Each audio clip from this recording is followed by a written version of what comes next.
have a long relationship with President Putin. Do you speak to him more now? How often do you see him? Do you get a lot of time with him? Give me your reflections, please. If we're talking about our personal relationship with President Putin, it wasn't always cloudless. You know that we argued and occasionally we even quarreled. But we've always been the utmost close friends and reliable partners. As I once said, no one has a relationship as close as the presidents of Belarus and the president of Russia. That's first and foremost. Secondly, lately our relationship has not only intensified and become stronger, but we also have absolute trust in each other. That's why we practically don't have any problems. How would you describe President Putin's state of mind right now? It's not what you think in the West and the United States. He's an absolutely adequate, healthy, athletic man. As you can see in person, an absolutely adequate person. He's not winning in Ukraine, to put it mildly. Have you noticed any change?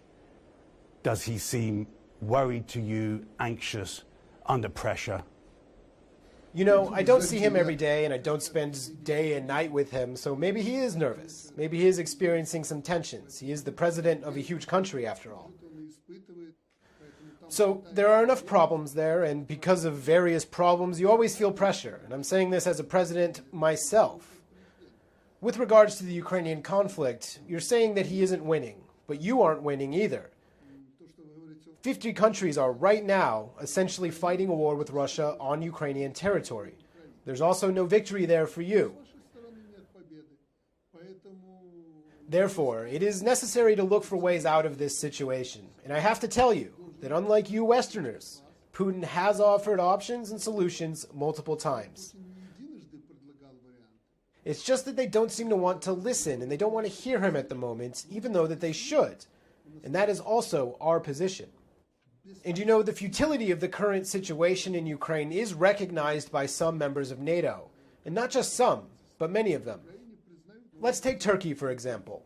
We met yesterday with President Erdogan and agreed that in the near future we will conduct negotiations at the highest level, and we will also touch upon the question of Ukraine. I will have that kind of visit to Ankara. I noticed that President Erdogan and his country, which is one of the key countries, they are hinting, and not just hinting, but saying that it's time for us to sit down at the negotiation table and that we need to negotiate.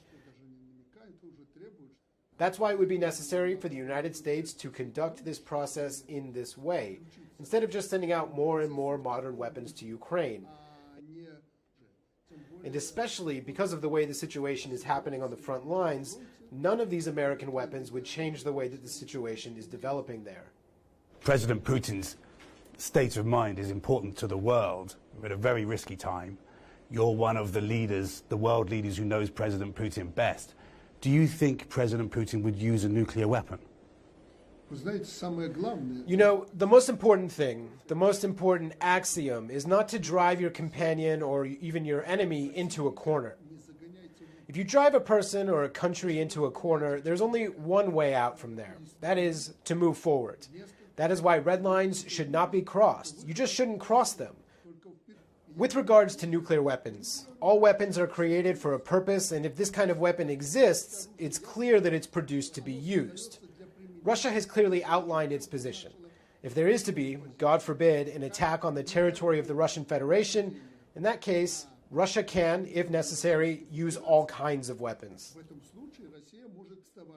As for the subtext of your question, never. Putin and the leadership of Russia never set the goal of using nuclear weapons in Ukraine. There is no necessity for this.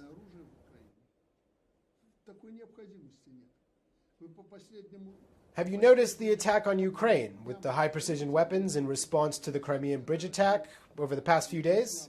You probably noticed how powerful that was. But that's not everything. Russia, and I know this for certain, possesses the most modern weapons. There is no need for nuclear weapons. Russia will manage without nuclear weapons. But the question arises, who benefits from this? Why would anyone need this? It will no longer be thousands, but hundreds of thousands of people that will perish, including people from the Ukrainian side. That's why talk of nuclear weapons, and I already see leaders of certain countries talking about this. For example, the UK has multiple times talked about it, and Macron has also now started talking about it. This topic should never even be discussed. It would be the end of our planet if there was the use of nuclear weapons by even just one country, because it will cause a chain reaction. Russia understands this really well, and no one, I want to underline this once again, and I know it for sure from President Putin, no one has set the goal to use nuclear weapons. I'm absolutely sure about it. We need to look for ways of a peaceful solution to this conflict. It is beneficial for all, including the United States. And you know, the main initiator that is placing their bets, relying on the use of nuclear weapons, can you make a guess as to who that is? I want this to be a rhetorical question for you. I would tell you more. It provokes in you some kind of body movements in terms of nuclear weapons. You, the United States, do not fall for this trick. You are a big technological country. The USA, no need to dance to the tune of crazed politicians. There are nuclear weapons. Let them stay in the warehouse where it currently is. If the nuclear weapons were moved, say, to Poland, then there will be a chain reaction. Reciprocal steps will follow from the other side. So, really, there's no reason to go for this approach. We all need to calm down and sit down at the negotiating table. Will Belarus join the Russian offensive? We have already said many times that we are taking part in the military operation and that we support Russia in various ways. Our support lies in the fact that our western borders with Poland and Lithuania are being protected from violation, so that is keeping the Russian troops from being stabbed in the back via Belarus. That's how it's been from the start. Today, our involvement includes providing medical care to Russians and Ukrainians, to provide food for Russians and Ukrainians, and most importantly and significantly, we provide asylum for refugees from Ukraine. We take in about 400 to 500 of them daily. We are providing them with fully equal rights. This is our participation, but we are not killing anyone there, and we are not planning to do so. Firstly, no one is asking us to participate in this operation. In this case, I'm of course referring to Russia. And we aren't planning to get pulled into what's going on over there. We have always said this, and we are saying it now. But it seems that no one is willing to listen to us and not willing to hear us. But that's your choice. You know about Ukraine talking about mass graves, about torture, allegations. You know about civilians being targeted, women and children. How can Belarus justify voting against the UN resolution to condemn the Russian offensive? You know, an information war is going on. Ukrainians are talking about war crimes, about mass graves of the Russian side, and the Russian side is analogously is discovering crimes of the Ukrainian side.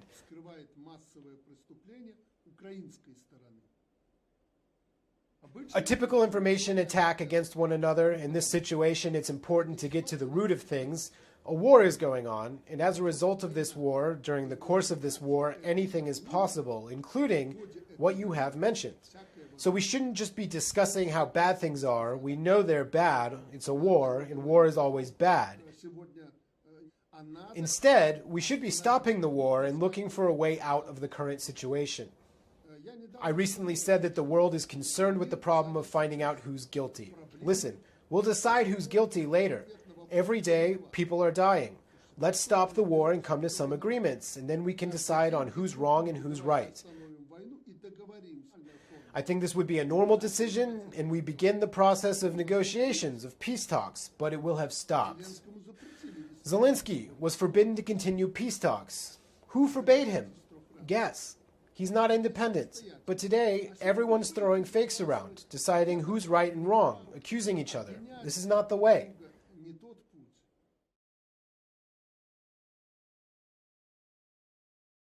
Russian President Vladimir Putin is meeting with leaders from Central Asia in Kazakhstan today. And this summit comes amid an escalation in fighting in Ukraine and intensifying rhetoric over the potential use of nuclear weapons. NBC News Chief International Correspondent Keir Simmons joins us now with more. Good morning, Keir. So you have spoken exclusively with one of the summit's attendees and key Putin allies, the president of Belarus. What is he saying about this issue of nuclear weapons? Yeah, that's right. It's President Lukashenko. He is, as you rightly say, a key Kremlin ally and strongman. He meets with President Putin fairly regularly. So to speak to him is to get a view of President Putin's mindset. Now, you know, on the one hand, I think what he has to say is somewhat reassuring because he seems to suggest that President Putin would not easily use nuclear weapons, but not reassuring for Ukraine and the West because he also appears to imply that there are other air munitions that President Putin could use that would be, frankly, devastating. Take a listen. Do you think President Putin would use a nuclear weapon? If you put a person or a country into the corner, there is only one way out from there, to move forward. That's why you don't cross red lines. You cannot cross them. Within the last couple of days, Russia made strikes on Ukraine with high-precision weapons in response to the Crimean bridge attack. You probably noticed that it was powerful, but it's not everything. Russia, and I know this for sure, possesses the most modern weapons, and you don't need nuclear weapons. Russia will cope without nuclear weapons. Now, what he might be talking about there are Russian equivalent of B-52s, which Russia still has, and other missiles. But for President Lukashenko, of course, he is neighboring Russia and has supported Russia. He does go on to say that he wants to see peace. The fundamental problem, of course, is that there is such a divide between Ukraine and the West, which does not want to give up territory to Russia, and Russia that doesn't want to give up on taking that territory. I think all of this does go to point to why it is that Ukraine is so asking for air defenses so urgently and why the West is rushing to try to provide those air defenses. Russian President Vladimir Putin is